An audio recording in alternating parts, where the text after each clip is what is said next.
ఈరోజు మనం తెలుగు ముచ్చట్లలో ఇంటర్మీడియట్ మొదటి సంవత్సరం ద్వితీయ భాష తెలుగులో మారిన సిలబస్ ప్రకారము గద్య భాగంలో 9వ పాఠం గ్రామ దేవతలు ఆచార వ్యవహారాలు అనే పాఠ్యభాగం గురించి నేర్చుకుందాము రండి.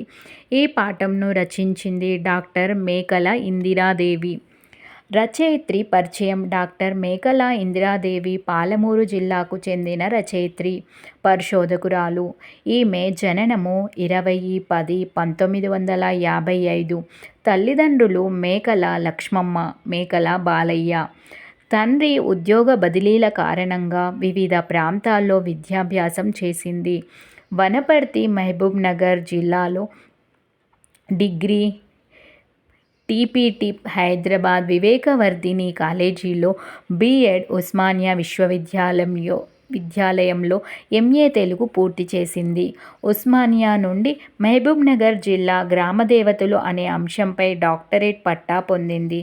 గ్రామదేవతలు ఆచార వ్యవహారాలు, జానపద సాహిత్యంపై విశేష పరిశోధనలు చేసింది. పాలమూరు జిల్లా గ్రామదేవతలు, పాలమూరు ప్రజావీరులు, నవాబ్పేట్ మండలం జానపద గేయాలు, కొండ మండలం జానపద గేయాలు, మా నాన్నతో నేను, స్వీయ చరిత్ర, శ్రీ వెంకటస్వామి ముదిరాజ్ వంశవృక్షం గ్రంథాలను రచించింది. తెలుగు పండిట్గా పనిచేసి ఉద్యోగ విరమణ చేసింది.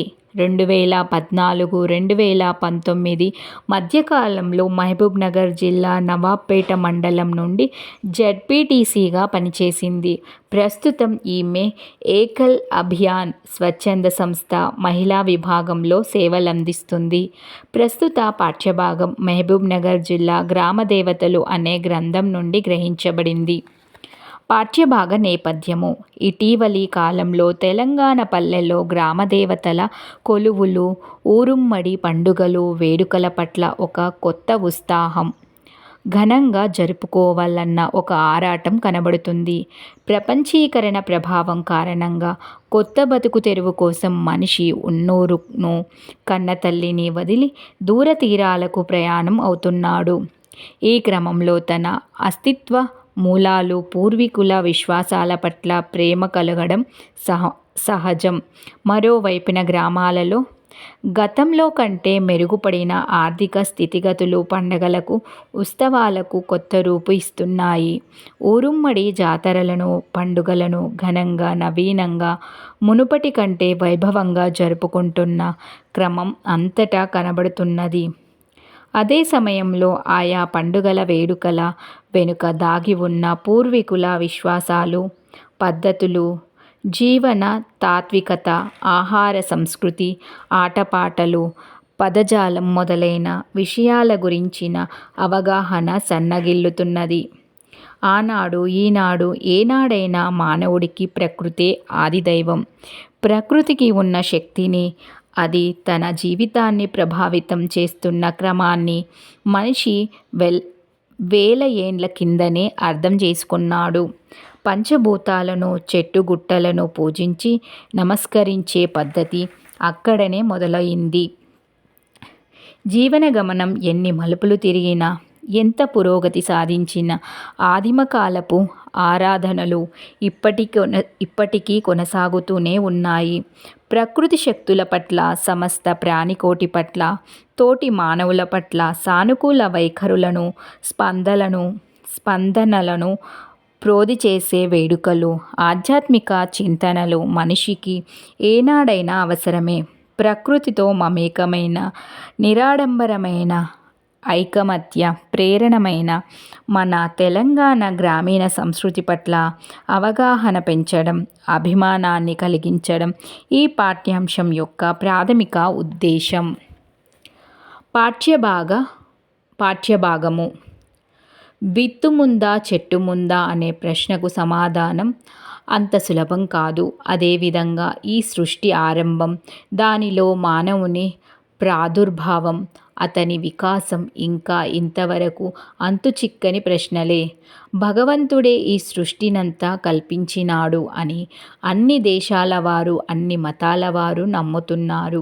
ఈ విశ్వంలో ప్రాణం, పదార్థం అనే రెండు వస్తువులున్నవి. అవి పరస్పరం కలిసినప్పుడు ఈ సృష్టి ఏర్పడుతుంది. అనగా ప్రాణం చుట్టూ పదార్థం గూడు కట్టినా లేదా ప్రోగుపడిన పదార్థంలో ప్రాణం ప్రవేశించినా అక్కడ జీవోత్పత్తి ఏర్పడుతుంది. విడివిడిగా ఉన్న ఈ ప్రాణ పదార్థాలను కలిపే కర్త ఎవడూ లేడు. ప్రకృతిలో ఉండే స్త్రీ పురుష జాతులనెవరు కలుపుతున్నారు? కాలవశంగా అవే జత కడుతున్నవి, విడిపోతున్నవి. అవి జత కట్టినప్పుడు నూతన సృష్టి జరుగుతుంది, విడిపోయినప్పుడు స్తంభిస్తుంది లేదా నాశనం అవుతుంది. పై ప్రాణం పదార్థాల స్థితి అంతే. ప్రకృతిలో వాని సంయోగ వియోగాలు నిరంతరం జరుగుతూనే ఉన్నవి అని జీవశాస్త్రజ్ఞుల సిద్ధాంతం. విశ్వంలో ఈ ప్రాణి పదార్థం రెండూ కలుసుకోవటానికి వానిలో గల శక్తియే కారణం. ఈ సృష్టిలోని ప్రతిదీ అణునిర్మితమే. కాబట్టి ఈ శక్తి అణువు మొదలు మేరువు వరకు అన్నిటా నిండి ఉన్నది అని శాస్త్రజ్ఞుల నిర్ణయం. కనుక ఒక్క మాటలో చెప్పవలెనంటే శాస్త్రజ్ఞులు దేన్ని శక్తి అంటున్నారో సామాన్యులు దాన్నే దైవమని విశ్వసిస్తున్నారు. గ్రామదేవతలకు స్త్రీ రూపం. సంస్కృత భాషలో శబ్దానికి లింగ వచన విభక్తుల ఆధారంగా స్త్రీగానో పురుషుడిగానో రూపించే సంప్రదాయం ఉంది. ఇది ఒక్క సంస్కృతంలోనే కాదు, పాశ్చాత్య భాషలోనూ ఉంది. ఆంగ్ల భాషీయులు శబ్దంతో చెప్పబడే వస్తువు యొక్క స్వరూప స్వభావాదులను బట్టి వానిని స్త్రీగా గాని పురుషుడిగా గాని చూపిస్తుంటారు. వారి అభిమతంలో సౌందర్యం సౌమ్యం కలిగినవన్నీ స్త్రీ, శౌర్యం పరాక్రమం గంభీరం కలిగినవన్నీ పురుషుడు. అందుచేత వారి భాషలో చంద్రుడు భూమి స్త్రీలు కాగా సూర్యుడు సముద్రం పురుషులైనారు. స్త్రీ గ్రామదేవతలంతా దాదాపు లక్ష్మీదేవి పేరుతో వెలసినవారే. భారత భూమి లక్ష్మీ స్వరూపాలకు ప్రసిద్ధి. పురాణాలలో కూడా వీరి ప్రసక్తి ఉంది. ధన ధాన్య జయ బల ధైర్య రాజ్య మోక్ష సంపత్ లక్ష్ములు వీరిలో కొందరు. వీరిలో ధనలక్ష్మిని వ్యాపారస్తులు, ధాన్యలక్ష్మిని వ్యవసాయదారులు, జయలక్ష్మిని క్షత్రియులు పూజిస్తారు. ముముక్షువులు మోక్షలక్ష్మిని, ఇతరులు సంపత్లక్ష్మిని ఆరాధిస్తుంటారు. అయితే గ్రామాలలో గ్రామస్తులు ఘాటి లక్ష్మమ్మ, భూలక్ష్మమ్మ మొదలైన వారిని ఆరాధిస్తారు. కాయ చక్కెర బూరెలు నైవేద్యంగా పెడతారు. కొన్ని గ్రామాలలో అమ్మవారిని చేస్తాం అని కూడా అంటారు. భూలక్ష్మమ్మకే మరో పేరు అమ్మవారు. ఈమెను లంబాడాలు తాండలక్ష్మమ్మ అను పేరుతో ఆరాధిస్తారు. ఇంటి దేవతలు గ్రామదేవతలు దైవత్వ భావన. ఉత్తర రామచరిత్రలో శ్రీరాముడు సీతను ఇయంగేహే లక్ష్మి, ఈమె మా ఇంటిలో లక్ష్మి అంటాడు. ఈ మాట భారతీయ స్త్రీలందరికీ వర్తిస్తుంది. ఇల్లాలు గృహలక్ష్మి కాబట్టి ఆమె తన ఇల్లును శ్రమ అనక దినదినం అలికి ముగ్గులతో అలంకరిస్తూ ఇంటికి వచ్చిన అతిథి అభ్యాగతులు ఆదరిస్తూ తన ఇంటిని ఒక స్వర్గసీమగా చేసేందుకు ప్రయత్నిస్తుంది.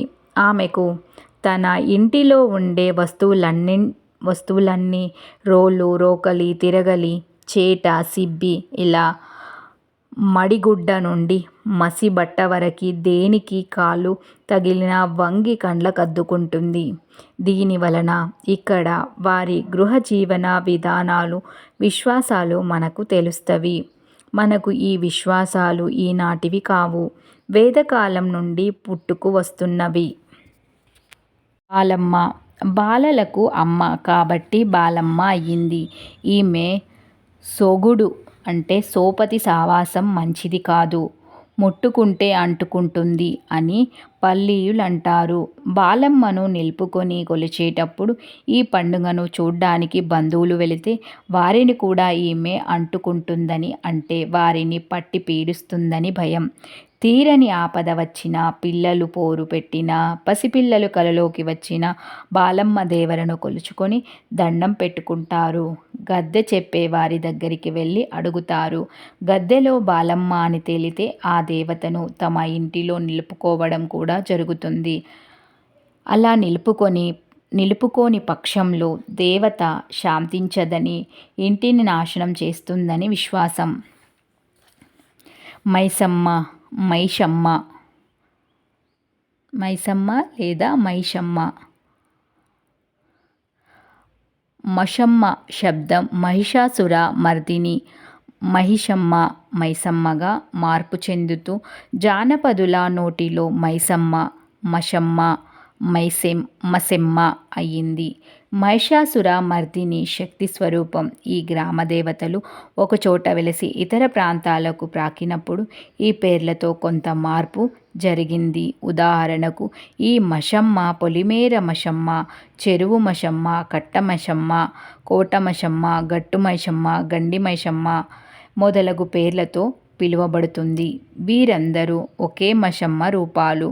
కోట గోడకు లేదా కోటలో వెలసినందుకు కోటమషమ్మ, గట్టున వెలసినందుకు గట్టుమైషమ్మ, చెరువు కట్టపై వెలిసినందుకు కట్టమషమ్మ అని ఇలా ఆ ప్రదేశాల పేర్లతో ఈ దేవతలను పిలుచుకొని శక్తిగా ఆరాధిస్తున్నారు.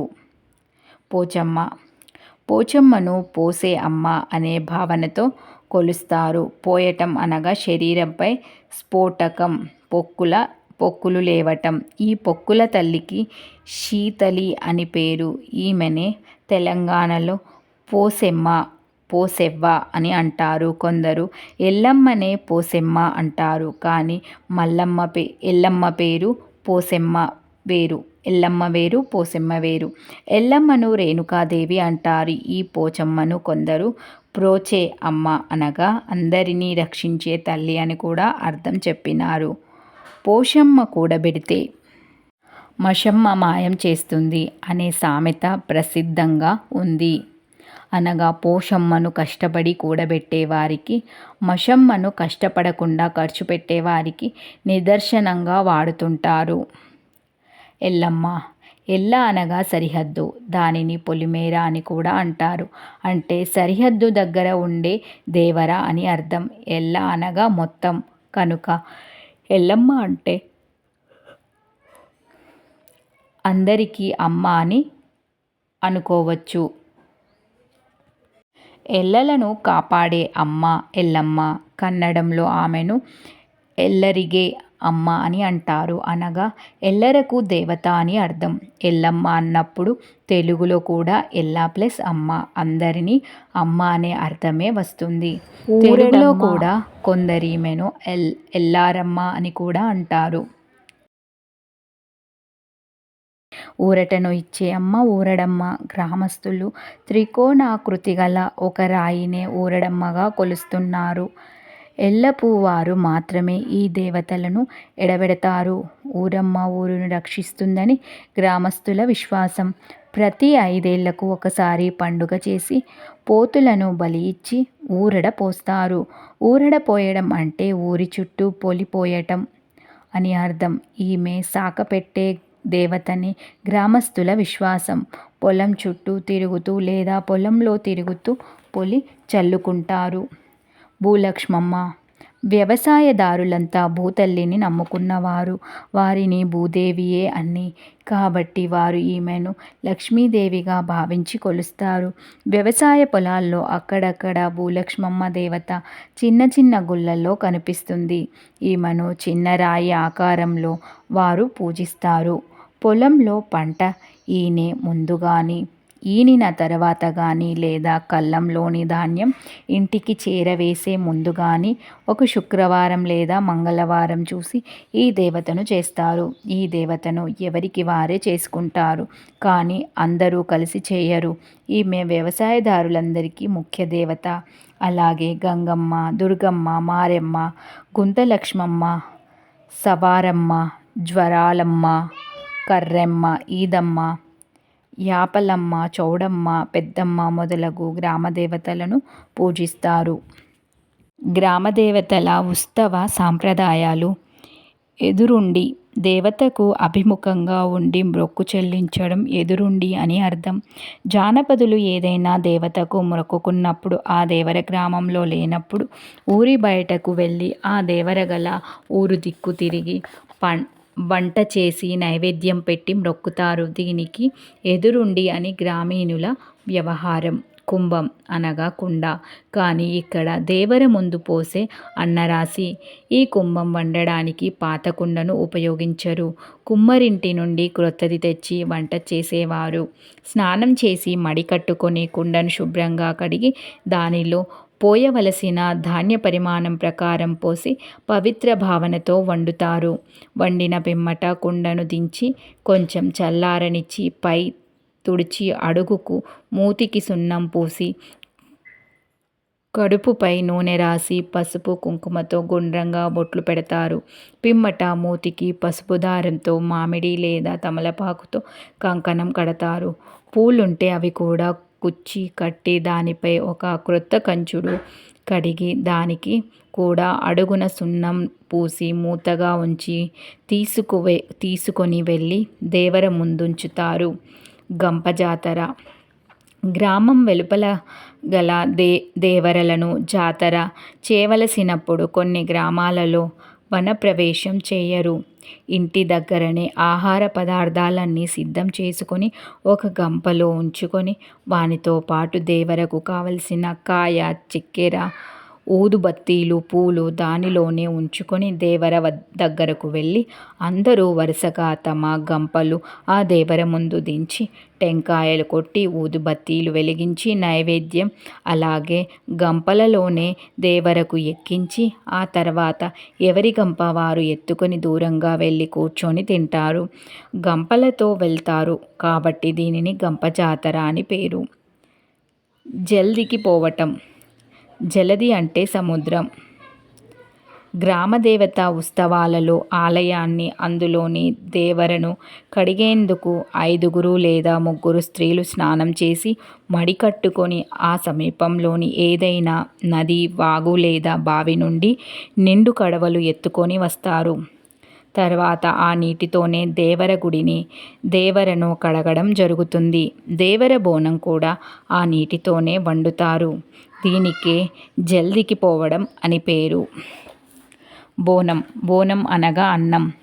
దేవర కొరకు నైవేద్యంగా వండుకొని తీసుకువెళ్ళే కుండను బోనం కుండ అంటారు. తెలంగాణ పల్లెల్లో శ్రావణ మాసంలో ఈ బోనాల ఉత్సవం ఒక ప్రత్యేకత. బోనం కుండను ఇంటిలోని ఒక ముత్తైదువు తలపై ఎత్తుకొని దైవ సన్నిధికి తీసుకొని పోతుంది. కుండ ఎత్తుకున్న పిమ్మట వాకిటిలో గడప ముందు నిలిచి ఆ ఇంటిలో ఉండే మరొక ముత్తైదువ ఆమె కాళ్ళకు ఒక బిందెలే నీళ్లు తెచ్చి పోసి కడిగి దండం పెడుతుంది.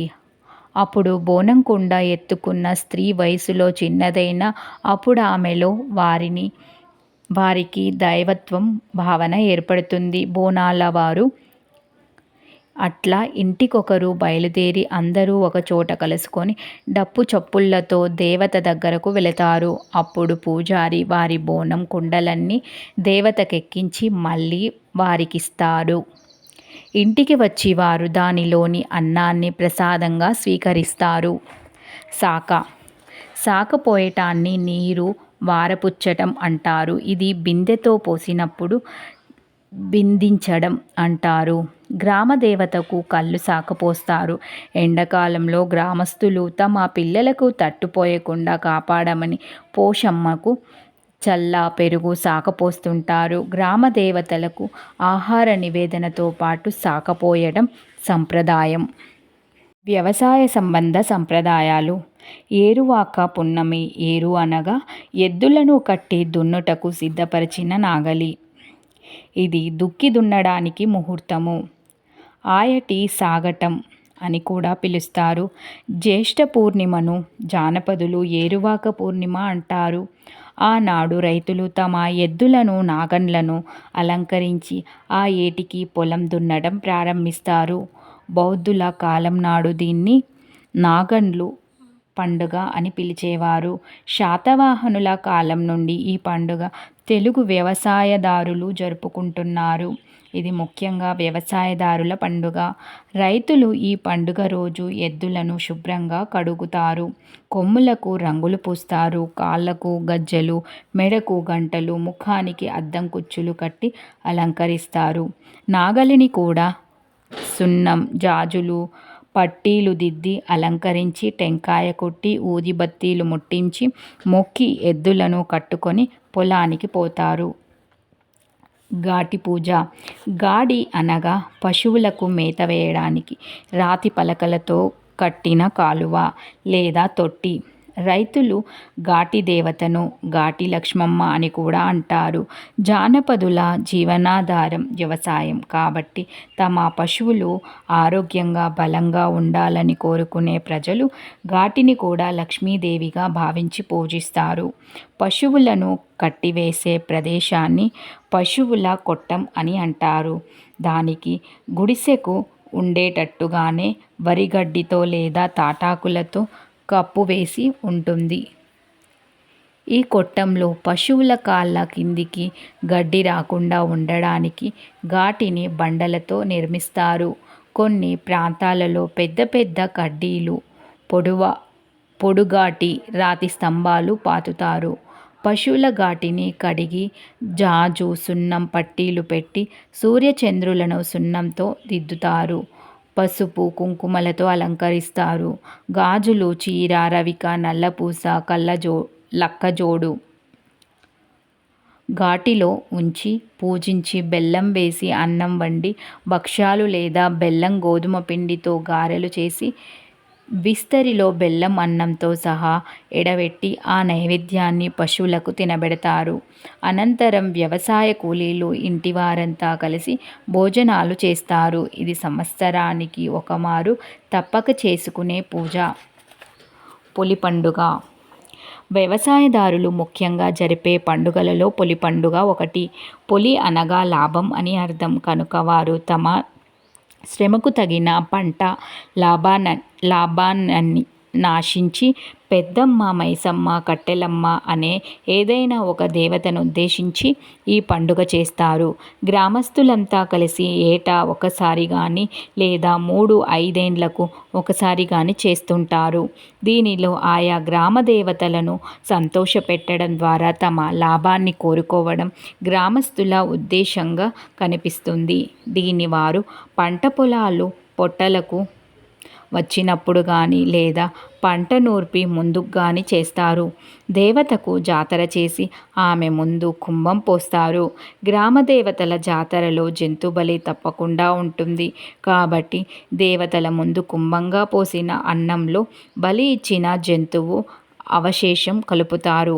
దానిని తమ ఇండ్లపై, పొలాలపై చల్లుకుంటారు. అట్లా చల్లుకునేటప్పుడు పెద్దగా పొలి కలగని, బర్కత్ కలగని అని లాసిగా అంటూ చల్లుకుంటారు. కాబట్టి ఈనాడు లాసిగా వేసే కేకలకు పొలి కేకలనే జాతీయం రూఢి అయి నిలిచిపోయింది. రాయి.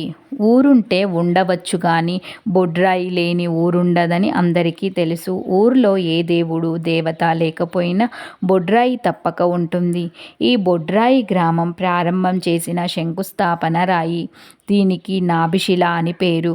గ్రామాలలో ఏ శుభకార్యం జరిగినా పిల్లలు పుట్టడం నుండి కూడా ఆ ఇంటివారు బొడ్రాయిపై నూనె, పసుపు వేయందే ఆ శుభకార్యం జరుపరు. కొన్ని గ్రామాలలో ఇది ఊరికి నడి మధ్యలో ఉంటుంది. మరికొన్ని గ్రామాలలో ప్రవేశద్వారంలో ఉంటుంది. దీని ప్రాముఖ్యం పల్లెటూరులో ఉన్న సామెతలను చూస్తే తెలుస్తుంది. బొడ్రాయిలా కూర్చున్నావు అంటే కదలకుండా కూర్చున్నావు అని అర్థం. ఇక్కడ బొడ్రాయి ఉపమానం వల్ల అది కదలనిది అంటే స్థిరమైనది అని భావం. ఈ మాటను జానపదులు మొండివారు అనే అర్థంలో కూడా వాడుతుంటారు. కొన్ని ప్రాంతాలలో ఏరువాక నాడు బొడ్రాయిపై ఉన్న తోరణ ద్వారానికి ఏరువాక త్రాడు కట్టి పశువులను పరిగెత్తిస్తూ ఆ త్రాడు తెంపేస్తారు. ఈ త్రాడు ఈత నారతో తేలికగా పేనబడి ఉంటుంది. లేకుంటే అది తెగదు. దీనికి ఆయటి త్రాడు అని కూడా పేరు. ఆయటి అనే పేరు వర్షాకాలాన్ని సూచిస్తుంది. వరదపాశం. గ్రామంలోని రైతులంతా కలిసి వీధి వీధి తిరుగుతూ జోలెలు పట్టుకొని భిక్షం అడుక్కుంటారు. ఇలా అడుక్కు వచ్చిన ధాన్యాన్ని మరపట్టిస్తారు. దానిలో బెల్లం వేసి పాశం అంటే పాయసం వండి దానిని బోడబండపైకి మోసుకొని వెళ్ళి దానిపై పోస్తారు. ఈ వేడుక చూడ్డానికి వెళ్ళిన వారంతా బండమీది గుంతలలోని పాయసాన్ని నాకటం ఆచారం. పొరపాటున కూడా చేతికి పాయసం అంటించుకోరాదు. ఇలా వరదపాసం చేసిన రోజు రాత్రికి తప్పక వర్షం పడుతుందంట. ఇది తాత ముత్తాతల నుండి జరుగుతున్న ఆచారం. గ్రామంలో వర్షాలు రాక పంటలు పాడవుతుంటే, పాడి పశువులు గడ్డి లేక చనిపోతుంటే వరదపాశం చేయడం వల్ల ప్రజలు వర్షం వస్తుందనే నమ్మకంతో ఈ తంతు జరుపుతారు. వరదపాశం ఎక్కడైనా బోడగా ఉండే బండపైనే పోస్తారు. వర్షాలు లేనప్పుడు వరదపాశం పోయటం తెలంగాణలో పూర్వం నుండి ఉన్న ఆచారం. బొమ్మకు మొక్కిన నమ్మకం ఉండాలే అని పెద్దలు చెప్పిన సామెత. పల్లె ప్రజల విశ్వాసాలన్నీ ఈ నమ్మకం ప్రాతిపదికనే నడుస్తాయి. ఆహారం ఇచ్చే భూమిని, దాహం తీర్చే నదిని, వానలు తెచ్చే అడవులను, వనరులను ఇచ్చే గుంటలను పూజించే సుగుణం ఈనాటిది కాదు. ఇది మనిషి పుట్టుకతోనే ముడిపడి ఉన్నది. చేతిలో పని వదిలి దైవాన్ని వెతుక్కుంటూ అమడల కొద్దీ బాటపయనం పోవుట కంటే తమ విశ్వాసాల చుట్టుపక్కల చేను చెలకల మధ్య తమ కోసమే నిలుపుకున్న దేవతలంటేనే శ్రామికులకు భక్తిభావన ఎక్కువ. ఎందుకు ఇట్లా అనే ప్రశ్న వేస్తే వీళ్ళు మనవాళ్ళు, మన కోసం ఊరిని కాపలా కాస్తున్న వాళ్ళు అనే జవాబు సర్వసాధారణం. సగటు మనిషికి తన పరిసరాలతో ఏర్పడిన ఈ ఆత్మీయతనే ఒక మనోబలాన్ని, ఆధ్యాత్మిక బంధాన్ని ఏర్పరిచింది. ఇంటి దేవతలు, గ్రామ దేవతలు అనే భావనలు ఉన్నంతలో వారిని సంతృప్తిపరచాలనే ఆరాటాలు ఇందులో భాగంగానే ఏర్పడ్డాయి.